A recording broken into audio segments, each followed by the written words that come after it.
When I spoke on Sunday in Nyahururu, and by the way, I meant it, that I like the young people moving forward. You know, for a long time, we didn't have young people in the public space, in the political space.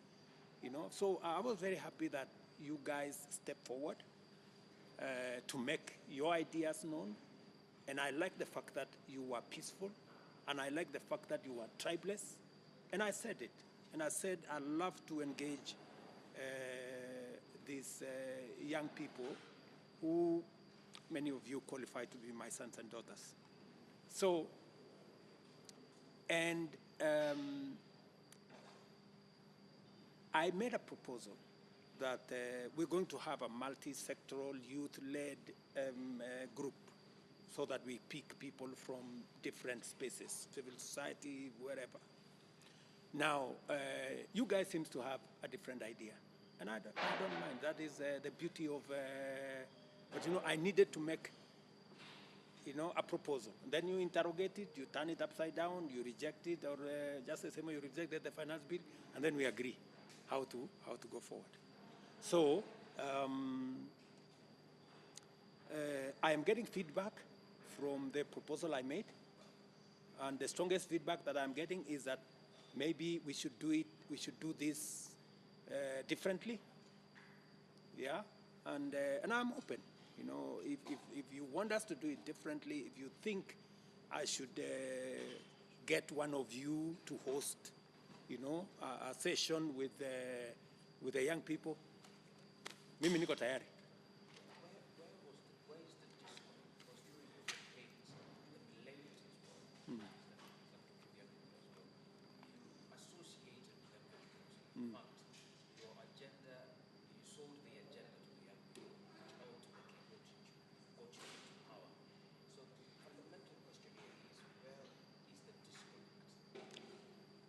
I think there isn't. I think there is a communication problem, which I have admitted. There is a real communication problem between what I am doing, what we agreed, what I am doing, and what you people are seeing. You know, I was very categorical, and I mean it, by the way, because it is something that I believe we must solve. Youth unemployment, many young people in different spaces, out of school, out of college, you know, including my own children, you know, they speak to me. And they have no opportunities to work, to monetize their talent, to do whatever it is that they want to do.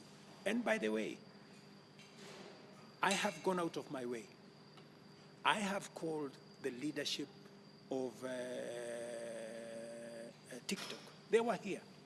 I am the one who persuaded TikTok to get Kenya to monetize the contents of TikTok. True or not true? That's the case.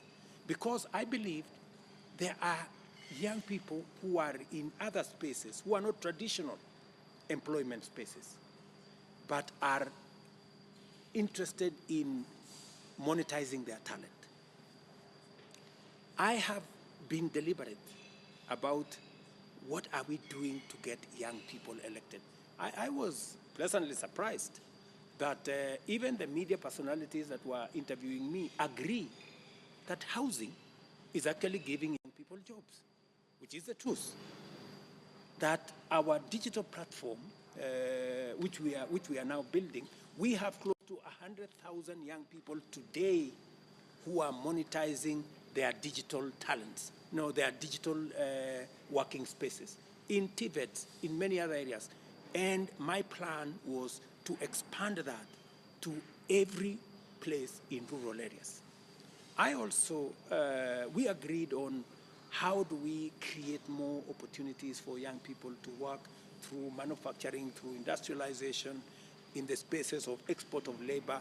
We're just finishing, we've just finished actually, an agreement with Germany on how we are going to get more young people to be employed in Germany.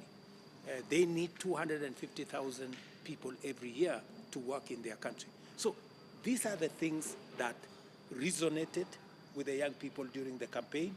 They are the things that I am doing, and I can demonstrate with numbers what I am doing in that space to get more young people on board. Whether it is in the housing plan, which I spoke robustly about, it is in my manifesto, whether it is the export of labor, whether it is manufacturing, whether it is, you will all find it in my speeches across Kenya. And I am faithful in addressing them. There is a disconnect, which I must admit. There is a disconnect between what I am doing and what the young people feel. And that is why I want us to have this engagement. I want to listen to them. I want them to tell me, Mr. President, you are doing housing, but you're not doing it properly. Change here, adjust here. You are doing export of labor, you're not doing it properly. You have helped us with TikTok, we are not yet there. So that I need to understand, because in my very honest opinion, I thought I was implementing the plan that we had together. Let me also tell you that, I am trying to deal with a problem that is 50 years old. There has never been, guys, a deliberate government program on how to create jobs. Deliberately. We kept on saying we will grow the economy, then the economy will create jobs. This time around, I said, let's put an investment in housing, because I know how many jobs, and I can count how many people are working. Let us put money in the digital space. Let's put money here. That's what I'm doing, deliberately. This time around, differently from what has happened in the past. But you see, it's just a year and a half, I cannot solve a 4.5 million young people unemployment problem in 1.5 years. Maybe I will do 100,000 this year. I'm trying to scale it up to 300,000, push it, and see how we can do this. The question he asked, and I feel as if it's a question that from where you were listening to what you were saying, you did actually say there's a problem in communication. And yes. I agree with you there. The question is, what is your time? How do you expect, in essence, what's the plan to speak to these young people? In the next 1 week, we must have this conversation. Where? In the space where you want. So are you telling the youths right now? I am. Tell you where they want you to speak. Yes, I am sending you guys. Go tell me who amongst you is going to set up, the. So if we set it up by the end of this week, say Tuesday, will you be there? Yeah. Will you be there? Say end of this week, maybe Thursday, Friday. Yes. Why not? I'll be there. The biggest question here is that this was the Gen Z movement. We are leaders. There is nobody like the face of it. So I'm just asking that, how do you plan to deal with this? Because we've seen some people coming out that they are the leaders, but they have been labeled as imposters. So I don't know if already you have identified how you want to identify those who are going to represent the youth in that conversation. You're the one who is telling me you are leaderless. It's not me. I'm not the one saying. I have. It is not in my place to identify the leaders for you guys. You guys should sit down, either identify your leaders, who will then engage with me, or if you do not want to identify your leaders, tell me how else you want us to talk. I am open. When I suggested the multi-sectoral thing and the multi-sectoral setup, I thought you were going to say, okay, we're going to organize ourselves. This is how we are going to participate. And by the way, the whole of that setup, I want it to be about young people. Civil society, young people from civil society. Religious organizations, let us get young people from religious organizations. Professional bodies, let's get leaders from professional bodies who are young people, I am not saying that religious leaders must be the traditional religious leaders. We have very many young people in churches. They should be able to step forward and come and engage with me on how to take this forward.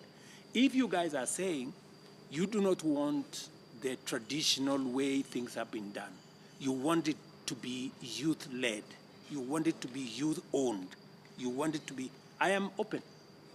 If you, I put out a suggestion, you guys tell me, and you know, then it becomes very, very difficult if I don't know who to deal with. You know, at least you know I am here. But I don't know who now. Is it Ms. Kithinji here? Is it Wanjuguna here, or who? Who do I deal with? So this is. So whether it is Thursday, Friday, Muki Pangana, mimi niko. So you've given us those two. Yes. So, Mr. President, basing on the recent protest, and especially after you publicly announced that you're not going to be signing the proposed financial bill, there was increase of the chance of Ruto as to calling for your resignation. Are you aware of this public sentiment? And if so, how do you plan to address that specific grievance by the Gen Z specifically? You know, people are entitled to say whatever they want to say, you know. This was about the finance bill, you know. And we are a democracy, you know. We are not a mob. We are a people, you know. We are a democracy. There is how to engage. There is how, if you want to remove the president of Kenya from office, there is how you do it, you know. Either you wait for an election or you do whatever the Constitution provides for. And I have no issue with anybody doing whatever it is that they want to do. But ultimately, we must solve the problem. The problem cannot be a person. Debt is not a person. Unemployment is not a person. All the challenges we have as a country cannot be sorted out. Let us not be simplistic to say, if you remove this person, the problems will end. I don't think that is where we want to go. We want to be honest with ourselves. How do we solve the problem? Let us not run away from the problems we have as a nation by rounding it up and saying, if we lynched this man and got rid of him, all our problems will end. They will not. You know, we have seen countries that have done that. The countries have never become the same. So I think we just need to be rational. We need to be, you know, to step back and say, okay, how do we solve the problems that affect our country? Mr. President, you mentioned that earlier on it was about the finance bill. Why do you feel these young people, even after ruling and deciding that you're not going to be signing this proposed bill, why do you feel they felt the need to call for your resignation? Maybe you should tell me, because you are among the young people. Maybe you should tell me, so what was this about? I think the issue that many people are having, especially the Gen Zs, is the issue of, besides now the approach of your administration of taxes, is the only issue of poor governance. And as much as yes, you're calling for a conversation with the young people, these young people, we the young people, want to see our government act on some of the things that you really promised us. So besides the conversation that you have openly declared ready and willing to have with Gen Zs, what are some of the actionable things that you will be doing as the head of the administration to convince these young people that you have our interest at heart? In matters like, you know, I have a whole program about how I intend to deal with the challenges that affect young people. Let's put that aside. And nobody seems to have a quarrel with that.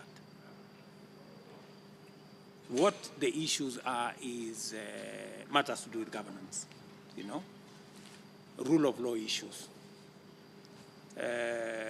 Are we living within our means? That's the question. Are we living large? Are we spending more than we should be spending? Do we need the office? Do we need certain offices? And I have agreed with you that certain offices will go.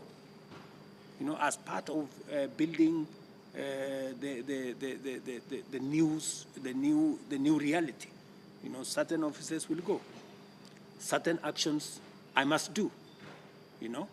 And that's why I was saying here, I am interrogating what it is that I can do to make sure that we live within the reality that now we are in. I think another issue that we have, or the Gen Zs have, is a section of members who become leaders who are government. They are floating their opulence. I think that's one area, especially in social media. As the head of the government in the state, how do you intend to maneuver this whole scenario? And even before you respond to that, what's your general overview? What's your perception of some of these leaders floating their wealth and money and how expensive they're living largely? I have seen it. And it is a societal problem. Believe you me, all these MPs, they are elected by us, the people of Kenya. And there is, you all admit, there is a lot of money spent in electing people. That's the real challenge that we have. So people are not elected largely on account of what it is that they will do. People are elected because they are well-resourced, you know. And unfortunately, this is the product we end up with, you know. This is the product we end up with. So this is something we must interrogate together. We must all agree, because we get the leaders we elect, right? So these are the people. I did not elect all these members of parliament or the other people. Maybe the ones I have appointed, those ones I can take account, you know, and deal with. And we should, because even in my own eyes, it is not right. People, you know, flaunting money, you know, people using the space in pulpits to, you know, prosecute politics. And all that is fine. And that is why I'm very happy with this moment, that we are all of us going to face up to this reality and call ourselves to order and do that which we must do. And the conversation that was around here, I met some of the church leaders, I met even my own PG, and even them, they were saying, yes, let us abolish Harambes. Yes, let's do something about our situation. We must live within our means. So it is a very healthy conversation, and I am all in. Despite the commitment to kind of hold on that and stop it, and despite the commitment to what it is, Mr. President, we also have seen you being part of the Harambee Council. And I mean, the conversation as it has been spiraling, it has also been questioned, why does the president have to attend every Sunday service in whatever county? Why does the president only have to be in a church service every Sunday? And by this, you also tag along the legislators who end up being very political. Is this something that you also tend to put a cap on, including you yourself doing government? Moses, I am a Christian. I cannot stop going to church, you know? And I am very clear in my mind. And whenever I go to church, you cannot accuse me of doing politics in church. I rarely speak matters politics in church, because my upbringing was such that church is a different place. It's a place where we worship God and we do the things that we do in church. As for going to church, I must tell you that I cannot stop going to church. I will go to church. Maybe the thing we need to do is, and whenever I go to church, like for example, today I was in Transmara, and I went to a local church, and the governor of that area came, and the former governor. The MP did not come. I think because they didn't know, because I just decided to drive to church, just like normal. It was not a fundraising. It was not, a big congregation. It was just a normal church service. Many times I go to church here at Milimani AIC. Many times, and sometimes it's not even recorded. Many times I go to NPC Karen, and even many times there are no cameras. I go to church every Sunday, and more than being recorded, I go to more Sundays that have no even record of media than those who have a record of media. Of course, I also go to Sunday services like the one I was in Nyahururu, when I'm invited, say the inauguration of a bishop. It's a big event. When I'm invited, I go. And it's not a fundraising, it's just a church event. And as a Christian, if you are invited, you attend. But I agree with you, there is some conversation going forward whether how we do it so that it remains a religious issue and not politics. So, Mr. President, there are a couple of demands that you made last week from the movement that has brought this conversation forward. Yes. There were 14 demands. Of those 14 demands, you have at least addressed some of them, including the CAS positions, the positions of the first and second lady. We've already talked about that. We've also talked about it with the Mama in your previous interview. But then there's a question around scrapping the housing levy. There was also a demand, of the 14 demands, there was also recording OMPs. There was a question of JSS teachers. There was also a question of the intern doctors and the salaries of the fees, among others. Of these issues, what can you tell the young Kenyans tonight? That of these issues, which ones do you feel can be solved before this conversation even goes further? The issue of GSS teachers have already saying that it's impossible having reduced the amount. Because I don't need to be pushed about the GSS teachers. It was my initiative, because these are very decent Kenyans who've really gone out of their way. For 2 years, they've been interns. They've been earning a very small stipend. It was their time now to be hired on permanent and pensionable. And I had made the budgetary provisions for it. I had made the budgetary provisions for the intern doctors. I had enhanced the whole space around what they were going to do. Unfortunately, I have a new situation which I have to think about. With the money being scrapped from the... Yes, with the money being scrapped from the... There be a possibility of those teachers still getting the opportunity to be hired. And now tell me, because, if you give somebody a letter of permanent and pensionable, you must have the money to pay them at the end of the month. The money to pay them at the end of the month has been scrapped. So it has to be, I have to begin to figure out, so what do I do with these intern teachers? At the moment, I can't tell you straight that within a month or 2 months or 3 months, I will have figured out what to do with them. But they are part of my headache now going forward. What do I do with them? Now, the question of IEBC, it's a big question. At the moment, the country has no IEBC. Members are calling for the recall of members of parliament. Kenyans are calling for the recall of members of parliament. Where are we in the state of IEBC? On the status of IEBC, I think I received the final report from Parliament 2 days ago.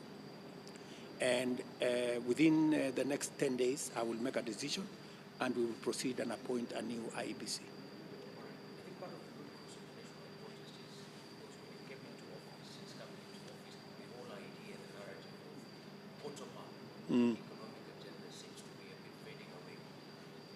How are you addressing this issue, especially when empowering just people at the bottom and the majority and the Gen Zs and the laborers, coming at a time now when the withdrawal of Finance Bill 2024 has happened, which you had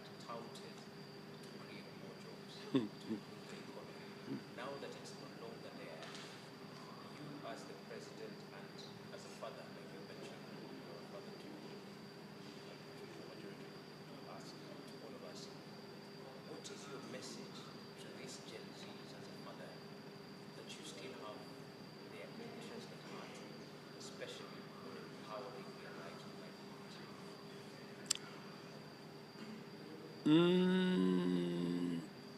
Luckily, we still have other programs that will run.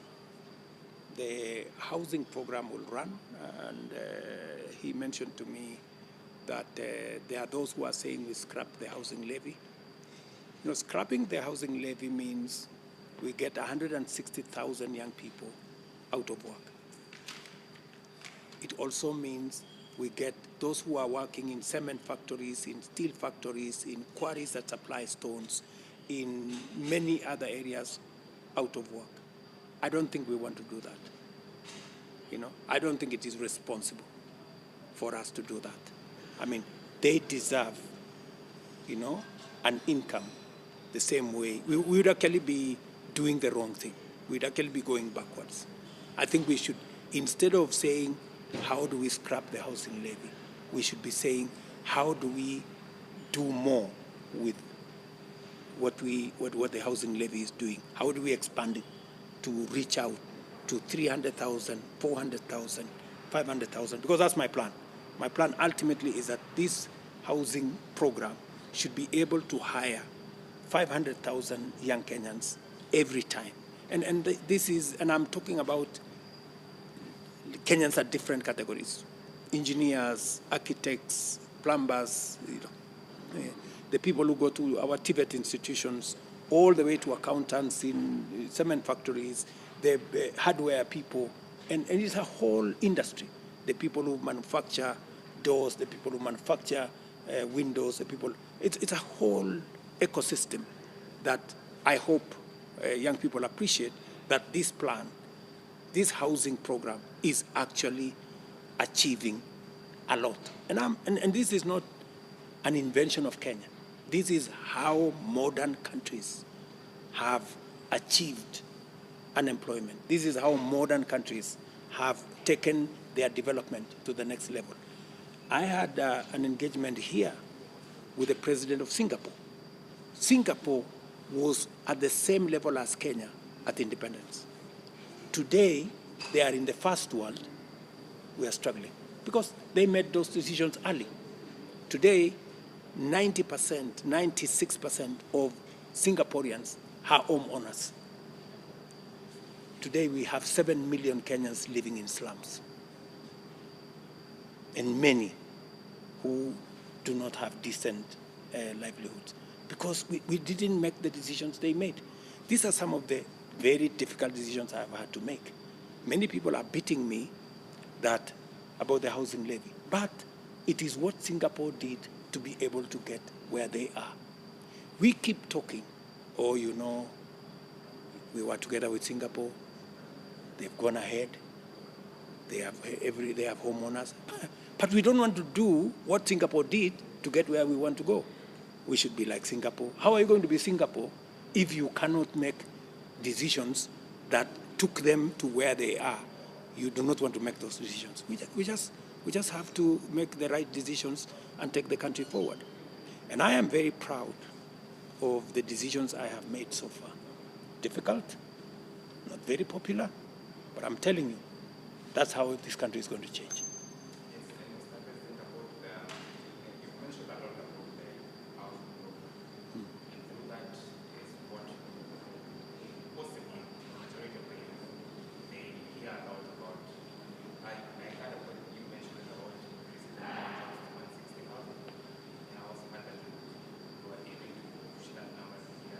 Correct. So the only question that comes out of that is, are there any other job opportunities that can get inside the housing program? Absolutely. Ask about that because I hear about computers, accountants, and all that. Because you have so many youths who probably do not want to work in those spaces.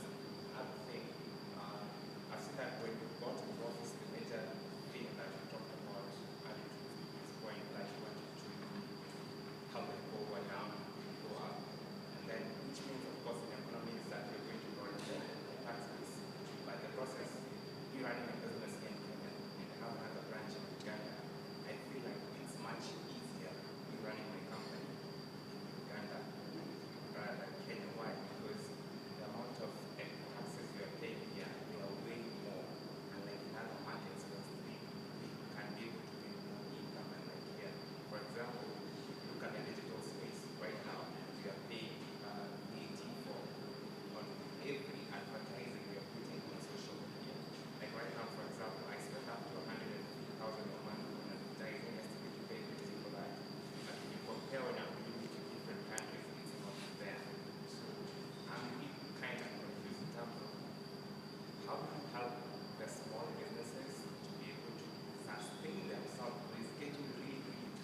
Very good question.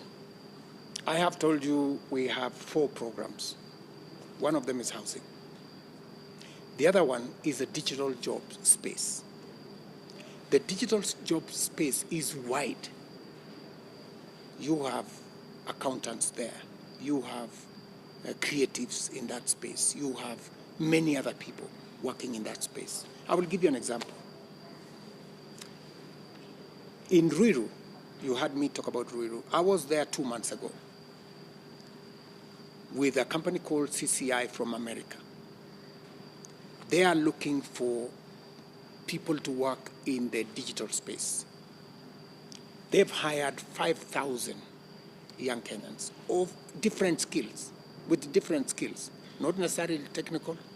Sometimes it's just people who are out of school with a simple certificate, or sometimes with a diploma, with speaking good English.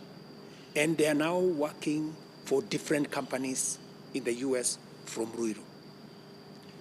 It is the reason why, if you read our manifesto, we have what we are calling the digital superhighway. It is the reason why I was saying we have changed the CDF Act so that we establish ICT hubs in every ward in Kenya, so that we take it down to the bottom, as was my commitment.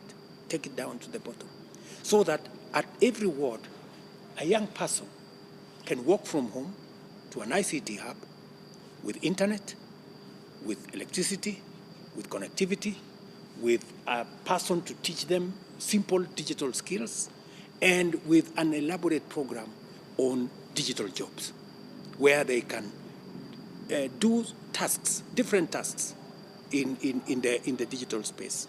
And already, if you go to many of our TVETs, we already have installed ICT hubs.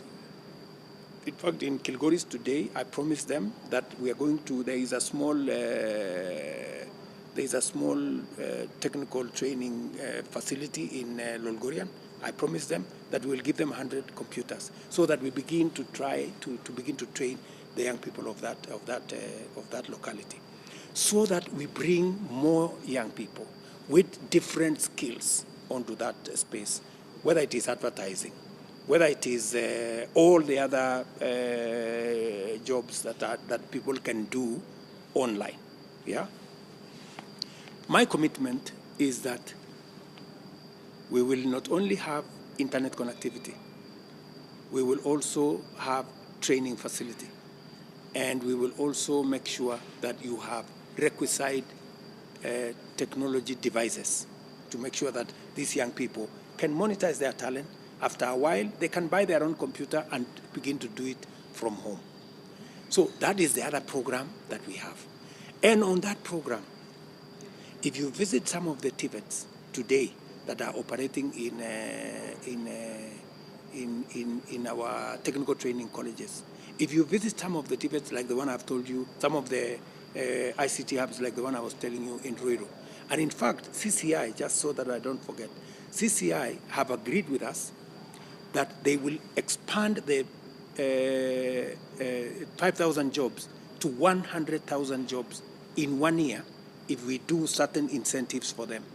And I have already asked our KRA to look at some of the incentives so that we can give them the opportunity to expand that scope to 100,000 jobs. And that's just one company. If we get 20 companies to do that, then we are moving to the next level. That is item number 2. Program number 3 is export of labor, right? We have 19 bilateral labor agreements with different countries globally. We are negotiating one with the US, we have completed one with Germany, we have completed with UAE, we have completed with Saudi Arabia.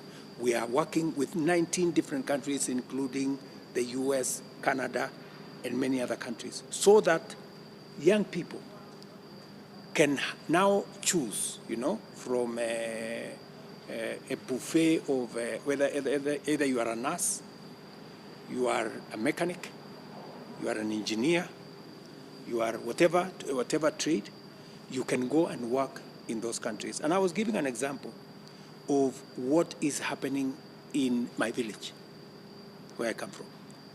There is a young man there who was interviewed last week.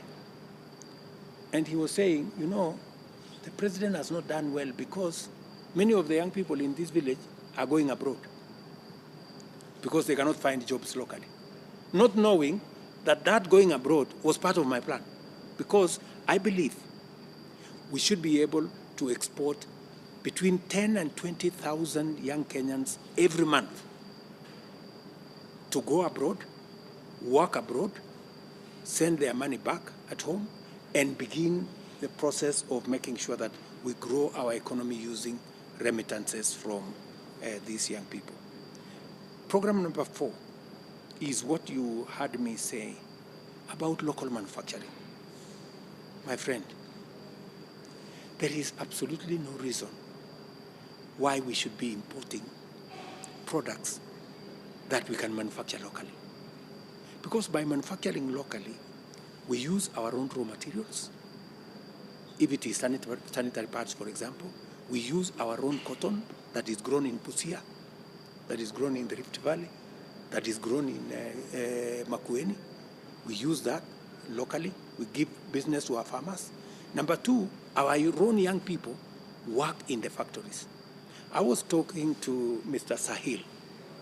Mr. Sahil has a factory in Thika. He employs currently 200 young people. He was telling me, Mr. President, if you pass this law, the one in the finance bill, and put import duty on imported sanitary pads, I will hire another 300 young people. I talked to him myself. I will hire another 300 people because I am operating now under capacity because we are getting competition from imported products. So that whole manufacturing space, if we make sure that we have the right tax policies in place, we will expand job opportunities for young people in Kenya. Let me give you another example. Last year, we said, let's put a duty on imported cement and imported furniture and imported clinker last year. Do you know what happened? 95% of clinker, we reduced imports by 95%. What did we do? We opened a new factory in Kenya.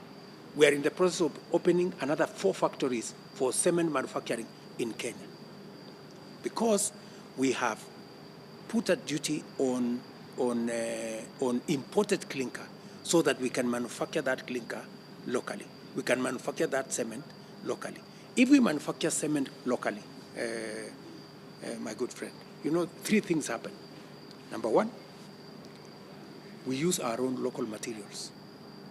We pay for those local materials. Ordinary people get paid. Number 2, we hire our own young people.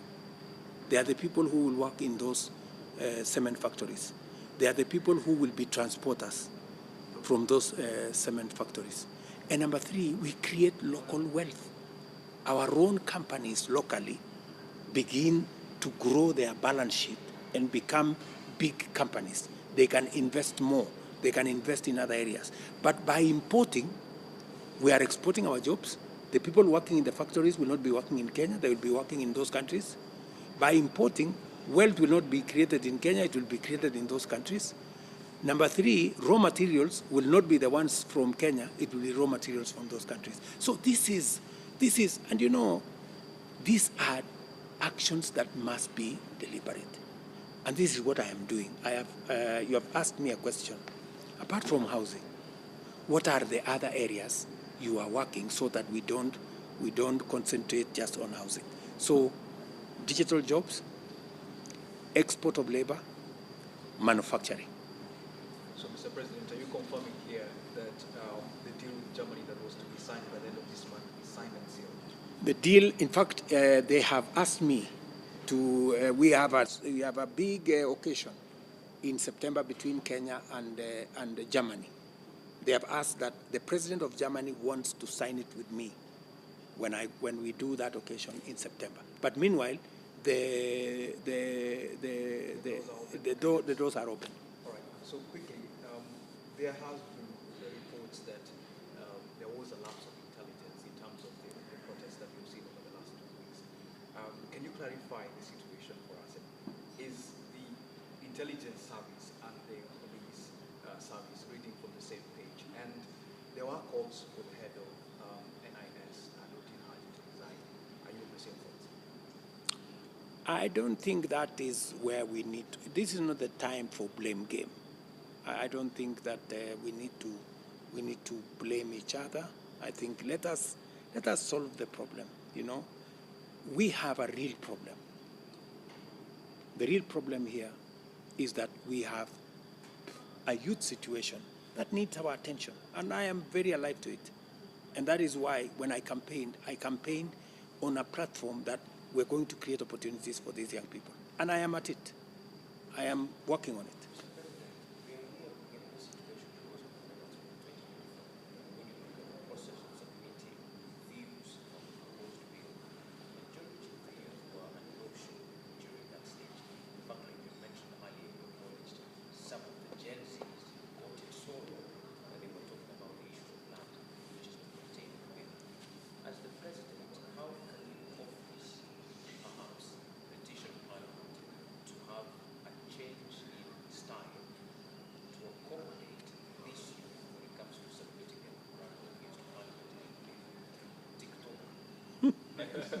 Because as it stands now, Kenyans can only be able to submit their views and submissions to Parliament through written memorandums or via email.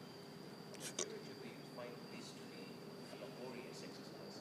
So to ease in the process, can your office, as the office of the President, perhaps petition Parliament on how they can be involved in submitting their views? I think it is an inflection point. You know, we have a whole new approach to things. We have new media. We have the social media space that is increasingly becoming the media where Kenyans are communicating, and I think we are all seized of maybe doing things differently. You know, making sure that we open more avenues for citizens to be able to participate, because citizen participation is front and center of government business. And therefore, I think there will be a consideration, and we will be discussing with Parliament on how this generation of young Kenyans can bring their views on board. You know, in the media they are friendly with, and in a manner that we carry everybody along. It is a positive suggestion.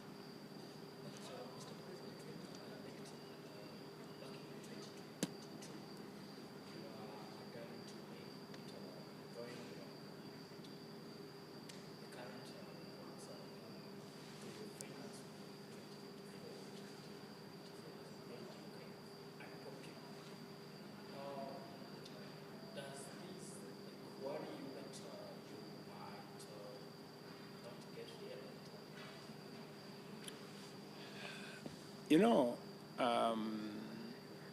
in my mind, I have to choose between being a politician and being a leader. Being a leader means you make the right decisions. I want to make a difference in Kenya. You know, Jesus, the man that has maybe 5 billion followers today in the world, including yours truly, did his work in 3 years. Everything he did in 3 years. So it is not the length of how much you serve. You know, many people tell me, Mr. President, you should be bothered about your re-election. Frankly, my re-election comes second. Doing the right thing for Kenya is my first priority. Are you not worried at all that the ongoing protest that calls for you to resign might lead to you losing a second term? You see, if the price to pay for me pushing the right agenda for our country, making sure that the country does not default making sure that we create opportunities for young people to work and making the right decisions. I'm ready to take the consequences. The success of your government is a question, and you can hear from the discontentment of the younger people is your performance is what's in question. And so, looking at the governance trajectory the government has taken, which has now put to question how you handle things in governance, dealing with draft, emergency response cases like the finance situation. It is emerging that you might be sitting in a table with the wrong advisors. And is it something that you can admit to tonight that the people who advise you are ill-informed? It is something to think about. It will exercise my mind. So are you saying that you might be aware of this, but No, I'm just telling you, I have heard you, and it is something that I will think about going into the future. so are we looking at a possible change in particular advice? That's a possibility. Mr. President, there's a widespread belief that your government tolerates corrupt officials. And in light of this public outcry, are you willing to dismiss any government official that has, one, a criminal track record, and two, has an ongoing case, of course, has a demonstration for your commitment to clean governance, even if it means losing key allies in your administration? Is it something you're willing to do? Ms. Kithinji, that's a good question. Yeah, that's a good question. It is, as I said in my other interview, I am a believer in rule of law and due process. And I would not want to hurt anybody that is not guilty. But I will not hesitate to deal with people who have been proved to be corrupt. And I have done it before. When there was sufficient evidence that people in management of cereals did the wrong thing, we didn't hesitate. When there was evidence that the people who ran KNTC had criminal track records, we fired them and we prosecuted them. When there was evidence that the KEBS did not act in accordance with what was legitimate, we took action. So, as and when I have concrete evidence, I have concrete information of impropriety by any official. We had a recent case of the fake fertilizer that I believe you addressed earlier, which actually the CS confirmed that indeed there was some fake fertilizer as much as there was the real one. What about that? Precisely. That's why the CEO of Cereals, the General Manager of National Cereals and Produce Board, and 7 other officers of National Cereals and Produce Board are in court. That is the kind of action I took. We didn't, equivocate. We were very clear. You have an issue, and we are in the process of working on new management for National Cereals and Produce Board. The minister himself was taken to Parliament and taken through due process. Unfortunately, Parliament did not make a determination. If Parliament had made a determination, I would have fired the minister. In the previous interview, you've actually admitted that your cabinet has failed you so far. And you have said your words. I have said they could do better. Yes, those in essence. But you've also said that you will be doing an introspection of yourself. What would this introspection entail, and what do you intend to do different going forward?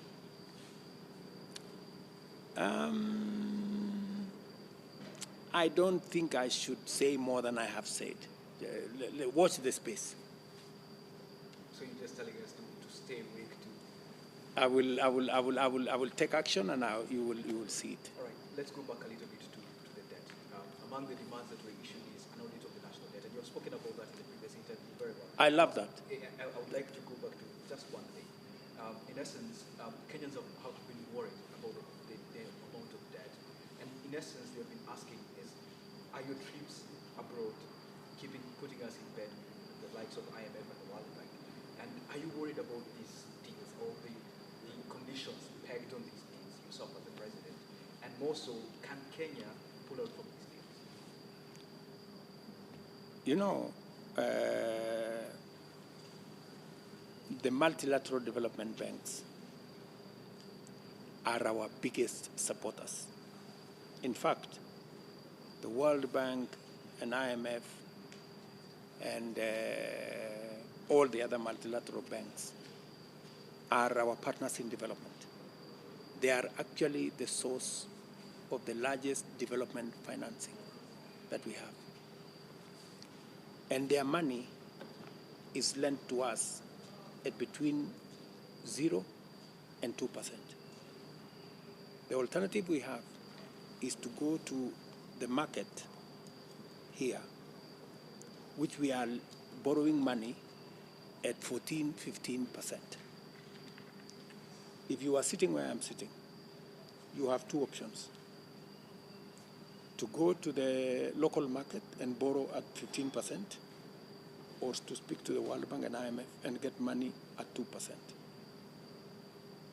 sounds reasonable, but the question has to be, IMF itself, in the current problem we're in, had pegged some of these things in terms of the financial proposals. You see, the ultimate decision doesn't rest with IMF. They make suggestions to us, but I take the last decision. It is me. It is Kenya. It is us as Kenyans that decide. If we agree with a certain situation, we move on. If we don't agree with a certain situation, we tell them as much. Mr. President, final round of questions are again.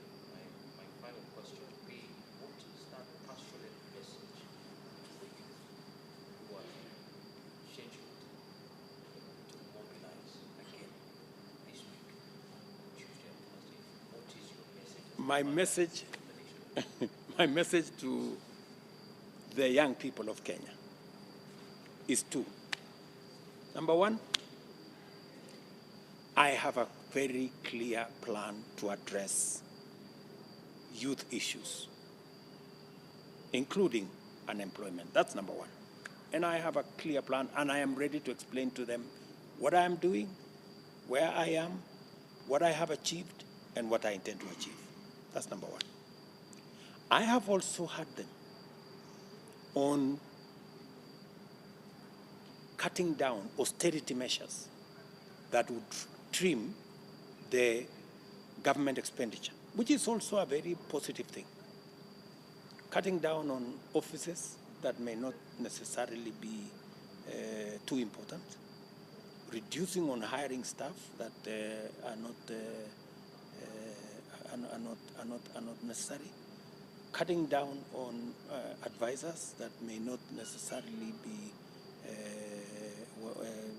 adding value to this, cutting down on foreign travel and expenditure on seminars and what, cutting down on travel expenditure by all arms of government, reducing on waste, dealing with corruption.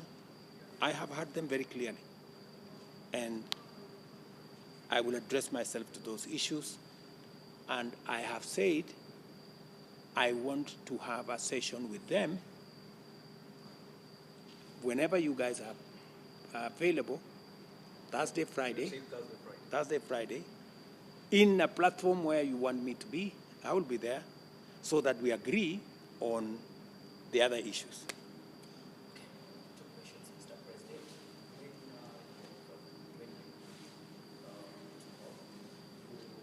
promised that you would respect the autonomy of independent institutions. Correct. And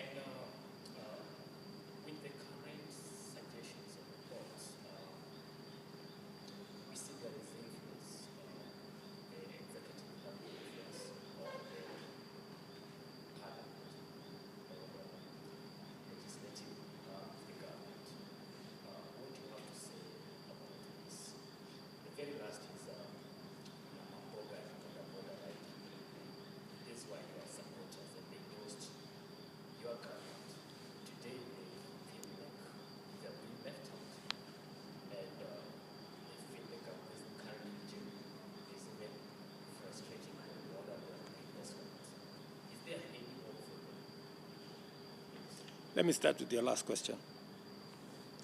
Every mama mboga and every boda today borrows money on Hustler Fund, which I made a commitment. I have 2 million of them on that platform. That's number one.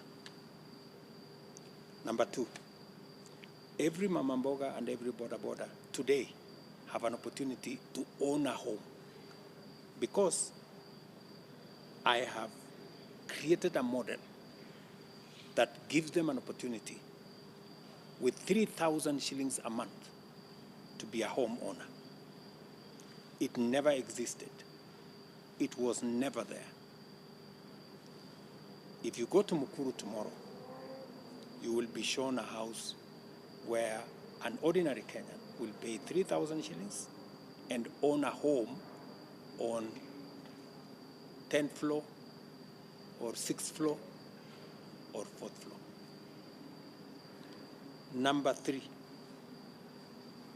Mama Mboga today will also tell you, I am building 400 markets across Kenya. They are under construction as I talk to you. In fact, before the end of this year, between 100 and 150 will be ready, because I made a commitment to them that Mama Mboga is doing business like everybody. And I committed to them that they will be doing their business in a place that is decent, that has water, that has electricity, that has, sanitation, that has toilets.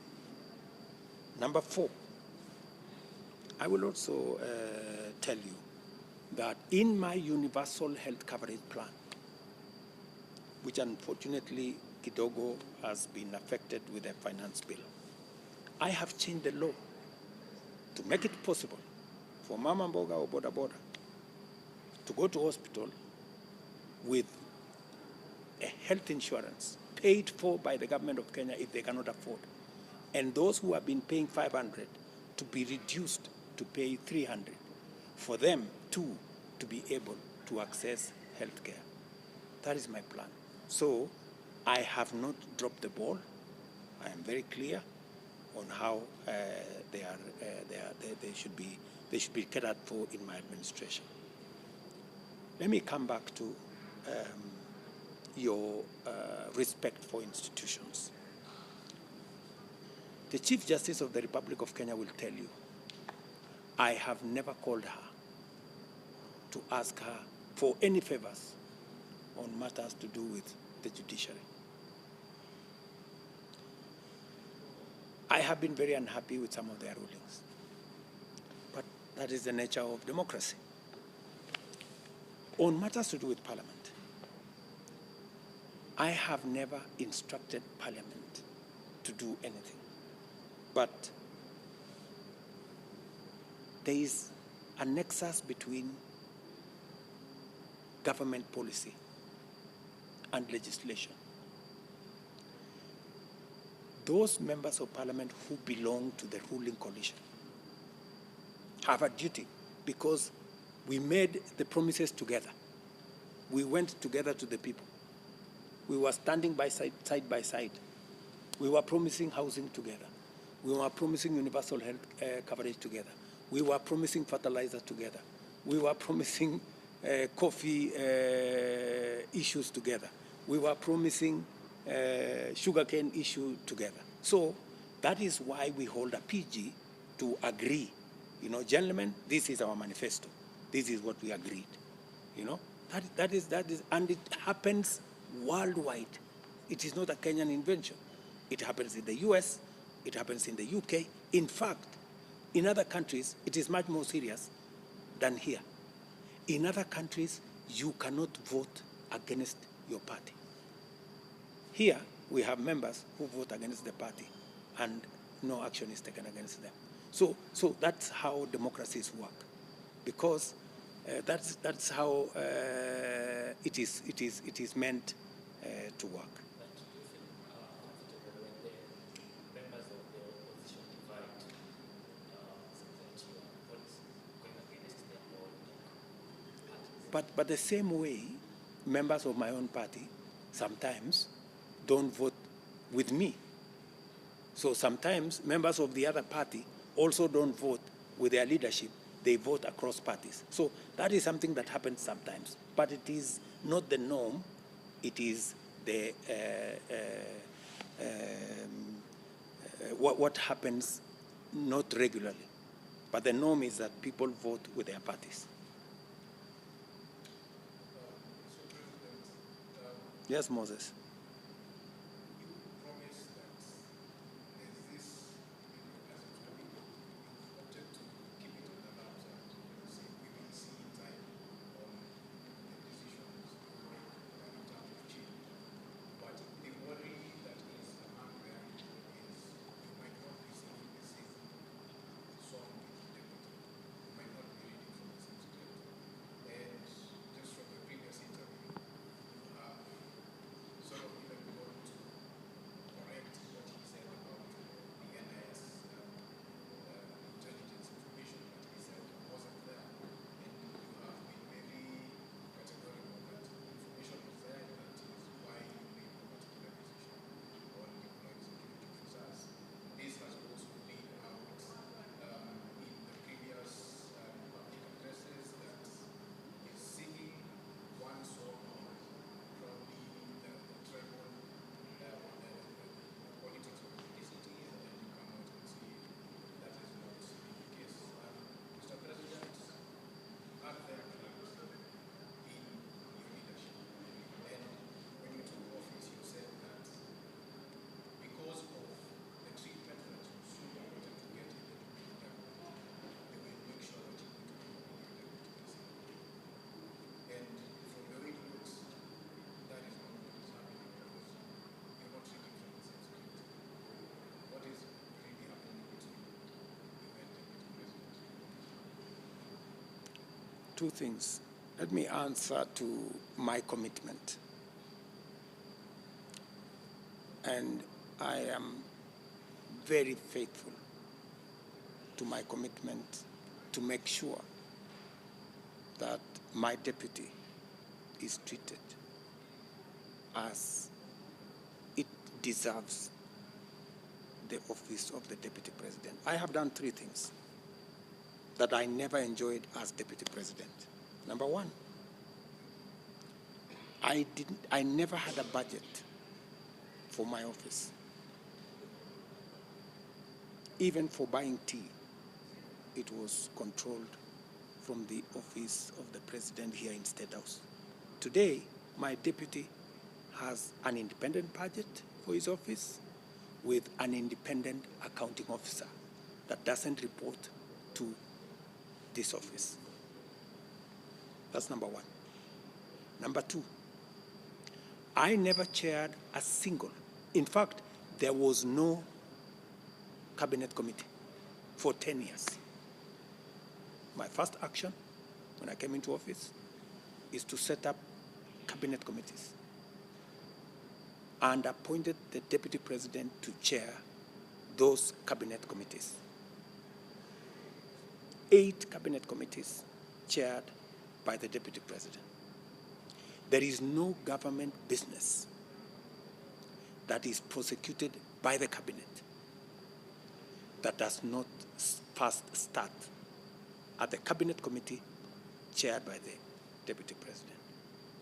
It was my commitment because I wanted my deputy to have clear roles, clear responsibilities, and to participate fully in government management, government programs. Number 3, I made sure that my deputy, whenever he needs transport and transport is available, he is facilitated. In fact, what I have done is that I have even repaired and made available 2 police choppers, the same size as mine, that I use from the military for my deputy to use. And in fact, some of the time, he uses the choppers that I use. Sometimes because these choppers are actually meant for military work, sometimes they're not available. Like yesterday, They were not available. I took a private transport to where I was going. Today, I took private transport to come back. Sometimes there are those incidences. So, on that first issue, I am very clear in my mind that my deputy must be treated with respect. And I have done that faithfully. On the issue of maybe the discord, that is an in-house matter. We will sit down and work it out. But again, to your point, since my deputy is not here, I don't think it is fair for us to insinuate that he has a different view from mine. I think let's leave it like that. Those are internal party issues. We will sort them out.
First,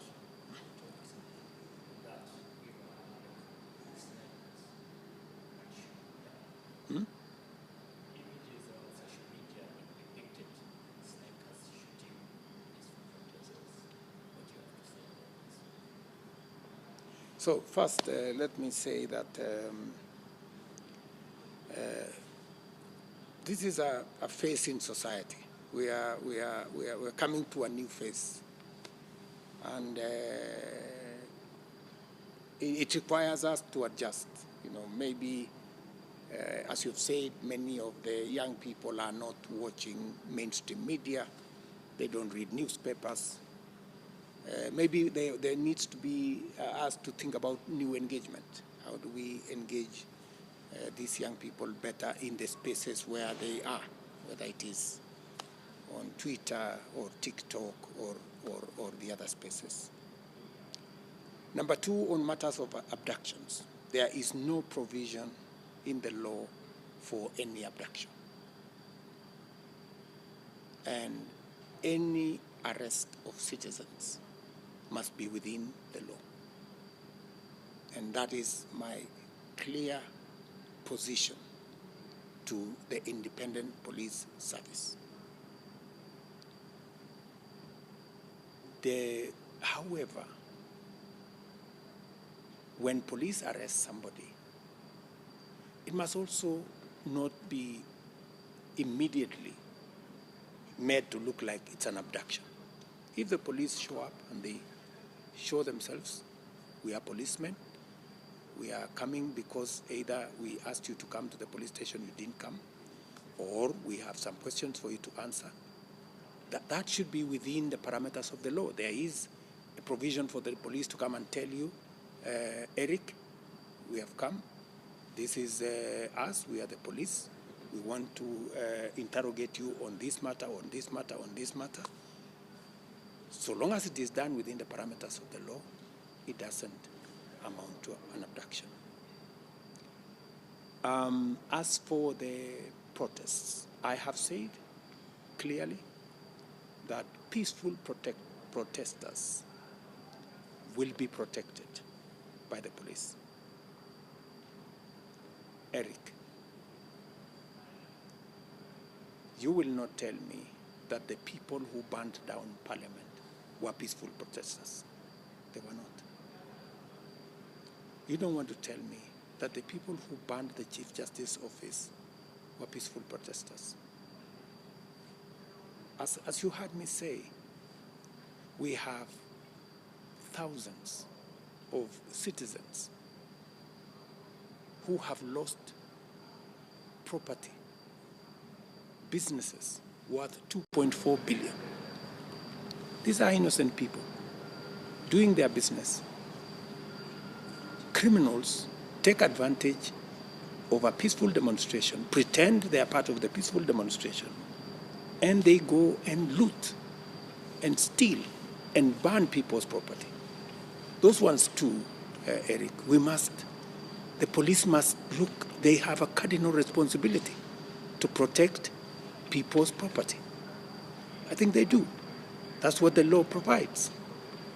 Many of the peaceful demonstrators, we saw them in camera, many of them suffered in the hands of criminals who came, took away their phones, took away their purses, did a lot of damage to them.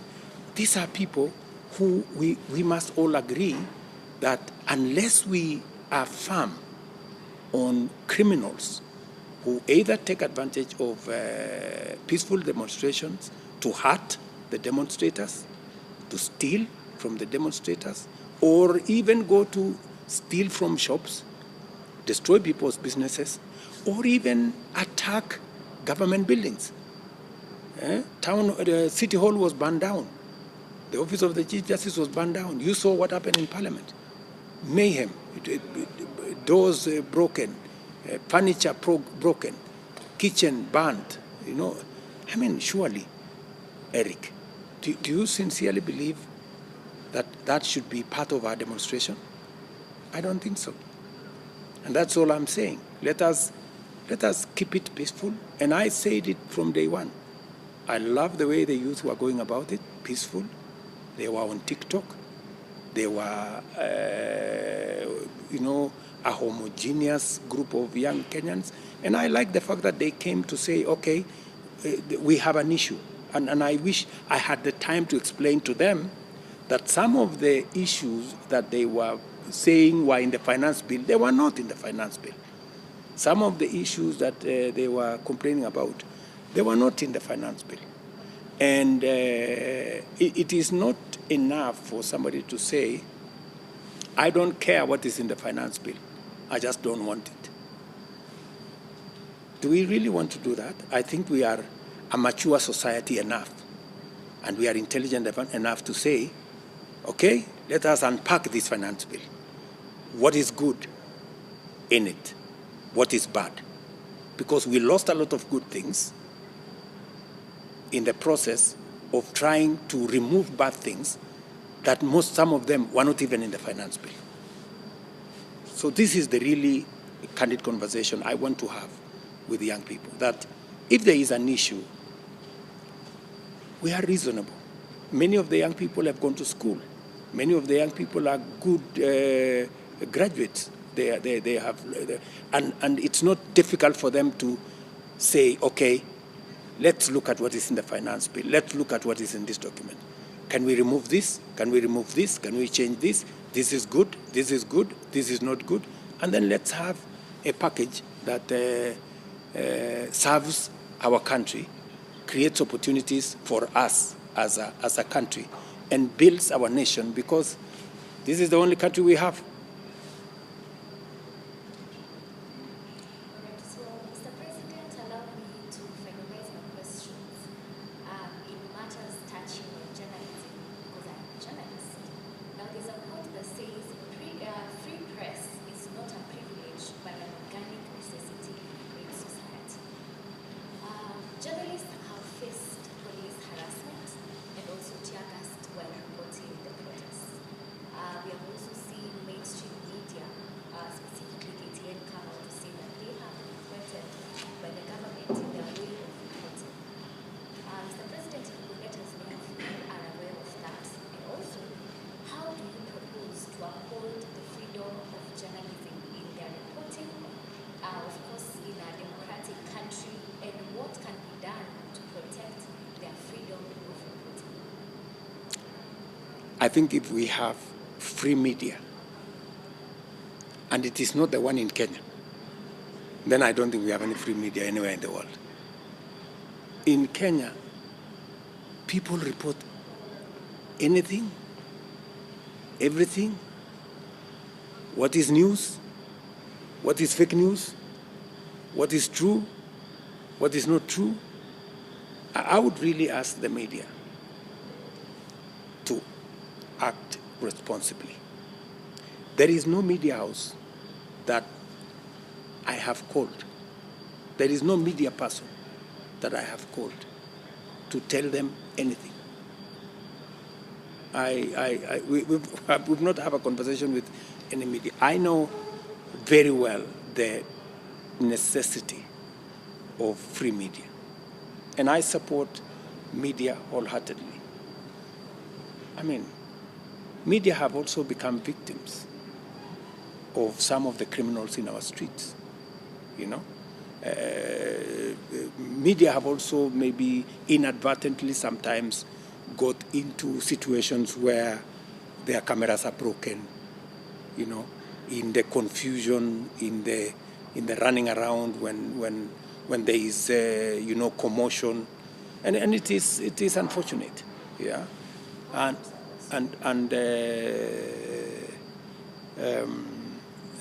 to your point that anybody has threatened KTN. KTN should make a formal report of who threatened them, and so that they can be dealt with in accordance with the law.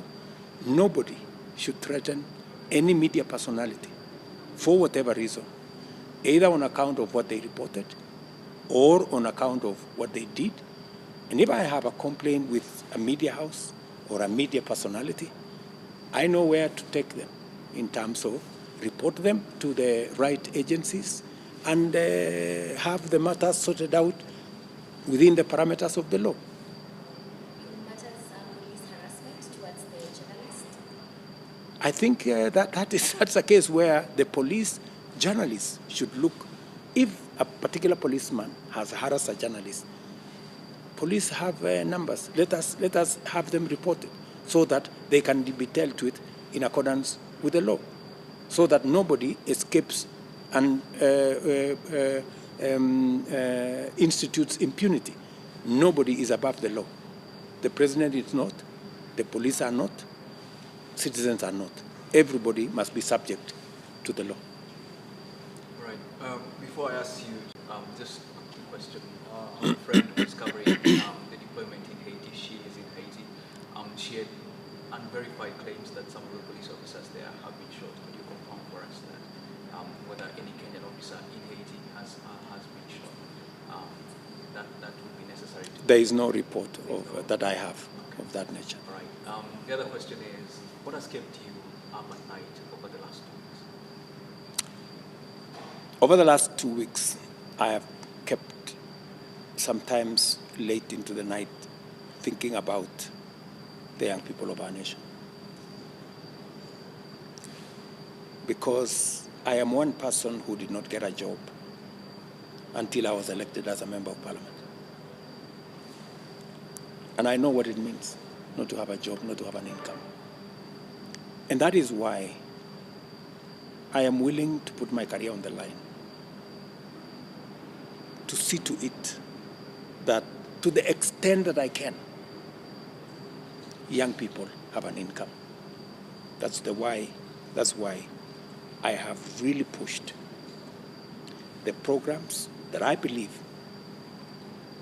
will put a job on the way of many young people, will put an income in the pockets of many young people, and will make a livelihood for many young people. I have kids, and I know what they feel when they don't have a job. They talk to me as a father.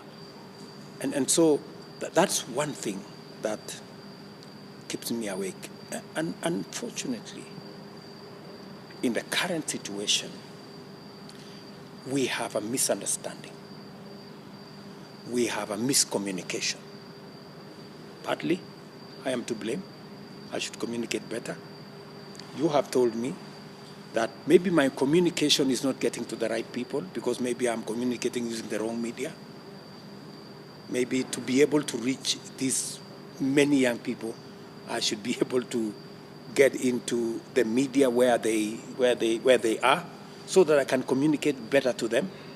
Maybe that way, with understanding what we are doing, understanding the reasons why we are doing what we are doing, they would, instead of opposing what we're doing, they would add value to what we are doing, support what we are doing, and benefit from what we are doing. All right. As you're making your summary to the judges, can you just look straight into the camera? Which camera? Just any of those cameras there. Make your remarks to them. And as you're doing so, perhaps it's something you should think about. I know you're a busy This man. place is cold. Yes, I know. This place is very cold. As you're thinking about what to do next, perhaps a Twitter space a month might sound a lot, but if you do consider A Twitter? a Twitter space a month might sound like a lot, but once a month, perhaps you might be able to reach more. Maybe once in a month, once in 2 months. I don't mind. Yes. Yeah. So these young people, the young people of our nation, my very good sons and daughters, let me tell you that I value what you do. I have heard what you have said. I have seen what you have done. And you have made recommendations. Some I will outright implement, on cutting down on government legacies and cutting down on offices that we can. I will deal with some of the issues that you have raised. You have given me some difficult choices. I will suggest to you how we can together go about the difficult choices that you have put on the table on some of the issues. But I want to promise you that in the engagement that we're going to have, God willing, in the next couple of days, I think we've agreed with some of your colleagues here that maybe Thursday, Friday, I will be thoroughly clear, and I want you to be equally clear on what you think, the suggestions you have on how to take our country forward. My request to you is that we have a country to keep. It's the only home we have.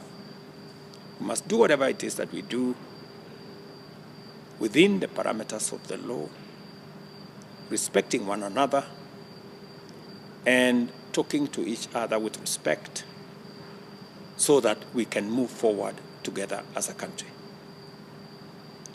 I am looking forward to this engagement in the space that you will recommend. I'm told X is the space that you want us to engage. And I have committed that I will find myself into that space. I will ask one of you guys in that space to host us so that we can have this conversation as I do what I must do to get the country moving forward.